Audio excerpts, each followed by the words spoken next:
So thank you for the nice introduction, and I hope my time management will become better in the future. But unfortunately, combining research with, for example, family reason is not so easy.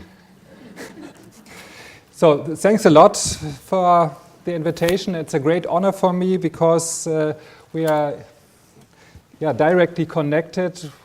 The International Center for the Study of Giftedness is based on the program of the CBO. And thank you, Franz, thank you, Willi, and thank you, Liane, for the cooperation. Without the CBO, the International Center for the Study of Giftedness will never exist. We only have the 20.5 years anniversary this time. The ICBF was founded in 2001. And what we try to combine is the practical experiences with research, and I hope you see something from that. First of all, I want to give you a small overview about my speech. I want to say something about fundamentals of gifted education with models we used in our center, and also some fundamental definitions, especially on self-regulated learning. Then I want to come to some concrete models of self-regulated learning in gifted education, which you may know, especially the model of Renzulli. Then I want to come to say something about concrete strategies of self-regulated learning. And last but not least, I want to say some sentences about self-regulated learning and teacher training. Because teacher training is also very important. As you know, we also realize the ECHA diploma in gifted education. We work together on the master's degree, and that were, in my opinion, very important steps to implement gifted education. First of all, for our work, it's very important to say that the learning process is very important for our work. And in the year 2000, I met Franz Weinert at the first time at the Salzburg conference on gifted education. And there, in this conference, in this speech, he pointed out that the learning process is the essential mechanism in the transformation process of high potential into excellent performance. And this is very important for our work in our center, because this means on the one hand side that successful learning processes are the prerequisite for excellent performance on the one hand side, but our center also works very strong with gifted underachievers. And for this group we could observe that often unsuccessful learning processes appear to be causes of learning disabilities as well. As Margaret Sutherland pointed out this morning, this is also a topic of inclusive education, because in our center we especially work on twice exceptional children.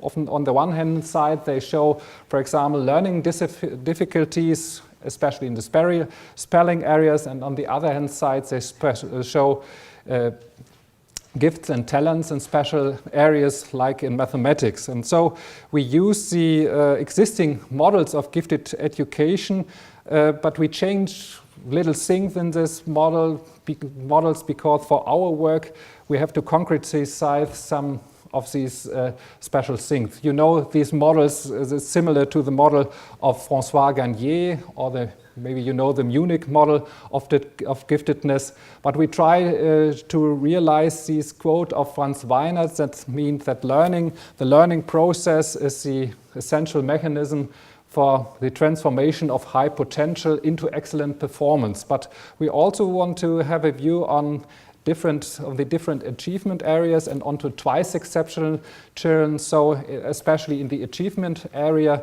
we also try to combine excellent performance on the one hand side and difficulties on the other hand side.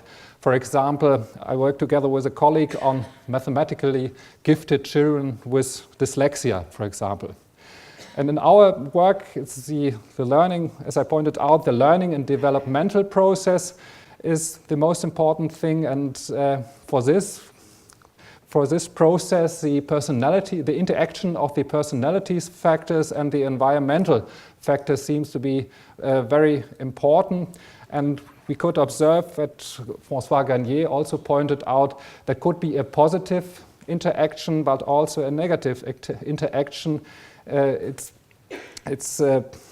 important that, for example, the teaching strategies fit to the learning strategies. And for example, especially for gifted children, self-regulated learning seems to be very useful, and it's necessary to teach special strategies of self-regulated learning, like strategies of achievement motivation, strategies of self-regulation, and strategies of cognitive learning strategies of information processing.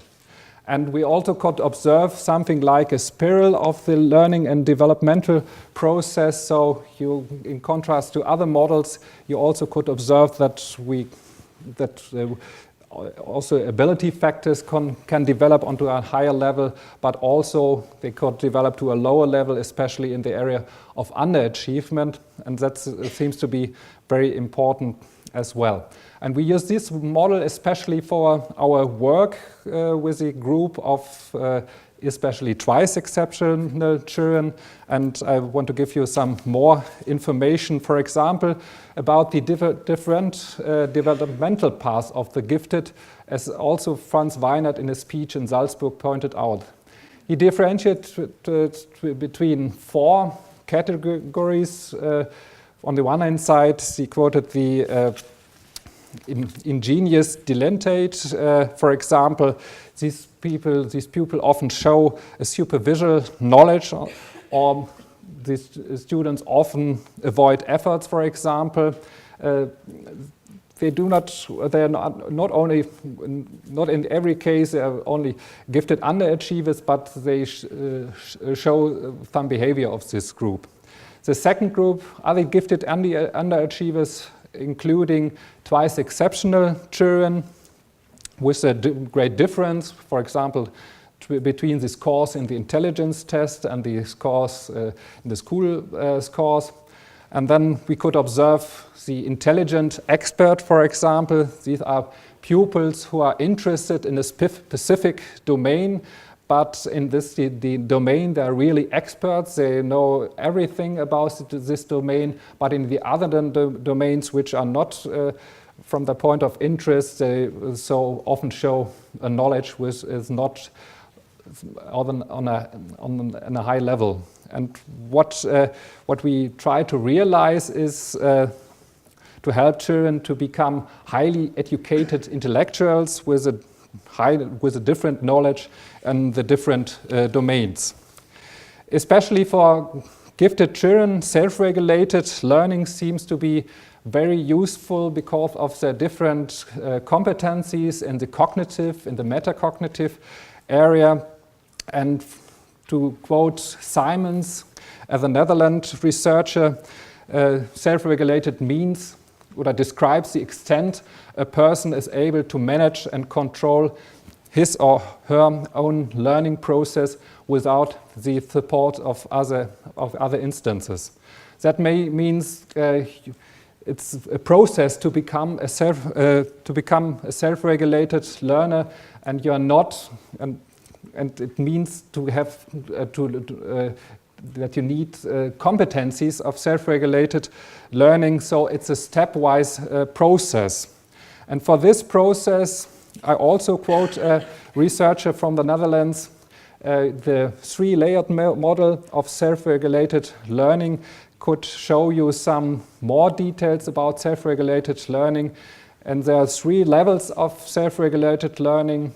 The first level is a level of the regulation of the learning modes, and it's necessary to choose special cognitive strategies, like strategies of information processing.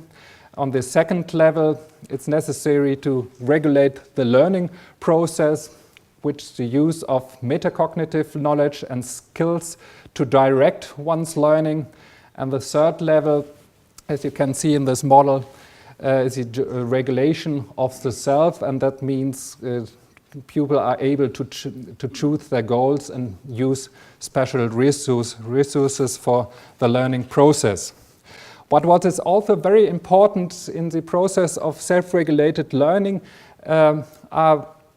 is the motivation of students, like you see it in this last point in the choice of goals and resources. And for our models, it's very important, for example, to use the self-determination theory from Deci and Ryan, and to promote the human motivation and personality. This means it's necessary to realize in the learning process, on the one hand side, autonomy, and for example, via promoting autonomous learning. For example, in the model of in the enrichment model of Joe Renzulli, it is possible, for example, to choose a topic of personal interest or to choose a special research question. On the second level, it's necessary to experience for pupils competence, and that is different, for example, for gifted children in contrast to people which show an average level of giftedness, and that could mean that it's necessary to promote experience competence, and we do it, for example, via helping students to present the personal results of the research. But last but not least, it's also very important in our models of self-regulated learning to promote social relations between the pupils, but also the relations to the teacher. And for example, mentoring is very useful for realizing these social relations. And as you know, the model of Renzulli, the school-wide enrichment triad model of Renzulli, this is also the basis for our personal work, and there are also connections to Nijmegen, because as we realized the first ECHA training in Münster, we had a school visit at the Stedelijk Gymnasium in Nijmegen, and I had my first experiences with the type 3 enrichment. We could observe students who realized individual and small group investigations of real problems, and that seems to be very useful to combine this with special strategies of self-regulated learning. In the model of Renzulli, strategies of self-regulated learning are integrated in the type 2 enrichment with group training activities, which also means to realize special learning strategies. But we try to combine both things, because we often found out that especially parents often told us in especially counseling situations that their children often show creative and efficient learning strategies in situations of special interest and pleasure at the learning process. If they are boring, if they are not interested in a special topic, they show, for example, chaotic learning strategies. But if they can work on a topic of personal interest, they show very creative and efficient learning strategies. And so we try to combine type 2 and the type 3 enrichment, and combining it with a type 1 enrichment, which means that people can choose or have contact with different domains of interest. And we realize this in our challenge and support projects. This project always starts with an educational diagnosis. We try to find out what are the special abilities, what are the special interests, and what are the special competences, for example, in reading, in writing, in learning strategies.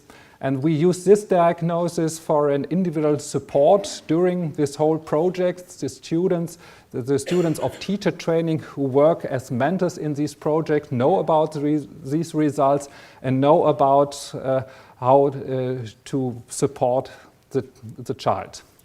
And the basis of the questionnaire of personal interest is for the phase 2, the choice of topics. And you can observe that especially gifted children choose very creative topics. For example, a student of the 2nd grade choose the topic Wilhelm Conrad Röntgen.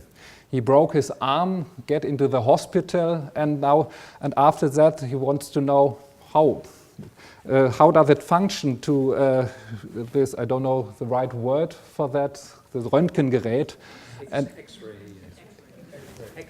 X-ray, okay. And so he wrote his thesis about X-ray. He get to the airport in Münster, Osnabrück, and he also observes this, and he wrote a thesis with this, which is now implemented in the Röntgen Museum in Germany. Or a student of 6th grade had a special questionnaire about black holes. And the teachers told me 10 years ago, if one student will not get his Matura, then it will this underachiever. And I met the student in June at our last conference for gifted children, and he is now a student in Taiwan, at the Taiwan University. He is a very successful one. And after the choice of topics, the students go into the phase of information search. That means on different levels to collect information for younger children via libraries or via special forums in the internet. For older children, they're doing experiments, they're doing real-life research questionnaires and something like that. After that, they realize a project documentation in a written form and realize a project presentation in oral form in front of a big audience like in this aula. And afterwards we realize the project evaluation, and the special thing of this project is that we always try to combine the different phases with strategies of information processing, self-regulation and achievement motivation. In each week the student, for example, choose a special aim for the week, what they try to realize. They use learning diaries to plan their learning process. They get feedback from the other children. They choose reading strategies, writing strategies, and something like that. And I will show you later on a small film that you can see how this functions in practice. What we do also this project on different levels. We begin with a project in kindergarten, where students often show often want to realize first small research questions, concentrating, for example, on the observation of animals, of the behavior of animals. And now we realize it in a primary school, in a secondary school, and the next step will be to realize it or to combine it with real research in our university. That you also see it could be observed like a spiral. Then, especially for elder children, we try to realize a real research process. We call this project Challenge and Support Project Advanced. We also begin with an educational diagnosis. Then the students choose a special research question. For example, students of the 7th grade choose the topic, how do we learn? What could be effective learning strategies? He divided his class in experimental and control group and did a real research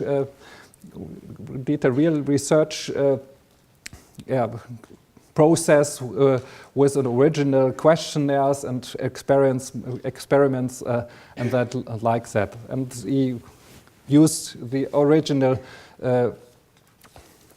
research project as we do it in the university. And I now want to show you a small film. I hope the technique will go, and then you can get some further information about that. Ladies and gentlemen, I welcome you to my lecture on billiards. My name is Christoph Diekmann. I am 9 years old and I am class 3A in the Ludgero School in Münster-Hiltrup. The Förderförder project challenges pupils' abilities and stimulates their interests on specific topics or issues. At the same time, they're promoted and tutored in their learning skills. In the Förderförder project, pupils first search for a topic of interest, Once they've chosen their topic, they then research information on this topic, using, for example, library visits, internet searches, or interviews. Their results are documented in the form of a research paper and then presented in the form of a lecture. So, for our lecture, we practice speaking clearly and distinctly with a wine cork. Ladies and gentlemen, I welcome you to my talk about billiards. The project is suitable for all children in a regular class, but also especially for gifted children, to give them the chance to be challenged at their talent level, in their abilities and interests, and help them to learn to use self-regulated learning. The Further Forward project is run in 3 different forms. The first is the revolving door model, the second model is run in the mainstream classroom, and the third is the Further Forward project advanced. In all 3 models, the main idea is the concept of self-regulated learning. For the older pupils, in the advanced model, self-directed research-based learning is considered the primary form of learning. In this model, it is important that the pupils work in accordance with the research questions and apply research methods such as experiments and surveys. I have developed a research question. As we have not created a mind map for the entire topic of ornithology, and then the question developed over a branch of ornithology, about the fight or flight behavior. And then we were done. The students are really motivated from the success in the FFP and gain an incredible self-confidence. In this project, the children themselves provide their own goals, and the students help the pupils to achieve these goals. Mr. Fintrop has helped me with copying and pasting here. And then we made an image directory, and then he also taught me how to format the text. And I also learned other things and could show my parents things they couldn't do. As students of the University of Münster, we take on a supervisory role in the project and come to the school once a week and help the children to find a topic, to search through the literature with the writing process, giving, for example, specific tips on writing strategies, and finally, help them prepare their presentation. What is so great about the project is that you have the ability to assist the students over a long period of time. Because we always look after small groups, we can be relatively close to the students, but they normally work independently. Self-regulated learning is really important in this process because it is a relatively new experience for the pupils who are used to teacher-centered learning. And the pupils really take the opportunity seriously. Firstly, choosing a topic, which for many is important, and then for the pupils to find for themselves their own learning pace and what they can accomplish is very important. I found it really helpful to see this process as a teacher, and this ability has really developed during the project. To know what strengths the pupil has and how we can best develop or nurture them. The pedagogical double-decker says that things implemented in the school context are likewise methodically developed in the seminar context. The students therefore work so that there is first of all a theoretical background and an introduction to the relevant topics in the project, and at the same time work on the didactic implementation of these ideas. In the project there are various counselling contexts, among the students in terms of peer coaching, from the supervising teachers, and with the parents. The ultimate objective is to optimise the individual's learning processes.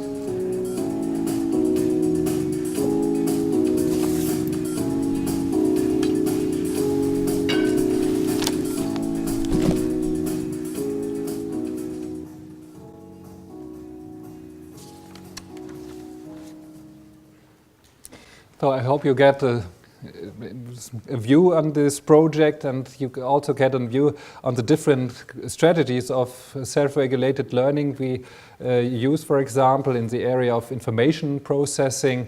We use strategies of information research, reading comprehension, or something like that. In the area of the metacognitive area, we use strategies of self-monitoring, and we use systematic feedback. And on the area of achievement motivation, we use, for example, strategies of interest development and goal development. To give you a concrete example, especially, for example, in the reading, reading strategies, we use so-called 5-step reading strategy, which is based on the SQ3R strategy. And for example, we go with the students in the library, and they get the first 2 steps to realize which literature could be useful for my personal question, and afterwards they use via the implementation to read the text, to edit the text, and after that giving a summary via a mind map or a concept map. And there you see, for example, a student which gives his first presentation about his personal topic, so the students can see the strategy seemed to be useful for my personal topic as well. Or for example, to give you an overview about our learning diaries, in the meantime, between the different meetings in the project, we use this diary for the project planning to realize, to implement special goals, but after this to have a look on the project reflection. What did I already done to reach my goal? Which parts did I master successfully? And we could observe that the learning process and the process of self-regulation improved from week to week. And as you can see in the film, we use it also for teacher training, but first of all, to give you a small overview about our research, we compared the control groups with the experimental groups who take part in this training. The control groups had another training during these lessons, and we can observe that the experimental groups show significant higher results in the area of learning techniques, coping with stress, working behavior, but especially in the reading behavior and the spelling performance. That's very important. Spelling seems to be this project seems also very important for the spelling process. As you can see in the film, we do not only realize this with students in schools, we also realize it like a project in our university and realized a special adaptive research internship where our students also learn these strategies of self-regulated learning, but also learn professional, diagnostic, didactic and communicative competencies, for example, mentoring or giving a special instruction in different learning strategies, or observing the children to know which are the needs of the special children. In the meantime, we had a really lifelong learning process. We also realized special trainings at the area of further education, and we also try to implement special courses to qualify tutors of students in schools. And what is very important for this project is especially people who finish the ECHA training are very important at the level 4 as teachers at school. And we try to realize in the projects of teacher training as well as in the ECHA training these adaptive teaching competencies which are described also by Weinert. The students of teacher training as well as our teachers in the teacher training get theoretic competence about the subject matters and intervention. That also means about learning disabilities as well as about gifted education. They get diagnostic competencies about the identification of the learning difficulties and progress. They also learn about didactic competencies, about the promotion of self-regulated, but also about cooperative learning. And last but not least, they get communicative competencies for classroom management, to maintain student motivation and concentration. And that is our new topic of research, how we can find out how to develop competencies of our students of teacher training. In the first step, we had to develop a questionnaire and to show what are how is the acquisition of the different teaching competencies, and we asked the students for teacher training as well as we asked the teachers who work as mentors for these students. And you can see that especially in the areas of self-regulated learning, the ratings seem to be very high, but what is very important in my opinion is the difference, especially the skill to apply direct instruction. And that is very important, that the teachers in school always say, okay, in our opinion, the students of teacher training learn a lot about strategies and learn a lot about direct instruction, about strategies of self-regulated learning. The students of teacher training always think, no, or often think, no, we do not learn a lot about direct instruction, which seems to be very different to self-regulated learning. But as we know from the new Hattie study that it's very important to teach, for example, strategies of self-regulated learning as well. And we now try to combine this with the ECHA training, which you all know, especially here in Nijmegen, where are the roots of the ECHA training, and where we try to implement those results as well in the different competence areas. And the next step will be hopefully our common master's degree in competence in potential development and gifted education. So thank you for your attention, and you see some photos about our project and also a photo about our aula. That's not an adult who is speaking, it's a student. He seems to be 8 years old, and yeah, that could be also a very interesting topic to realize a conference, especially by children. Thank you very much for your attention.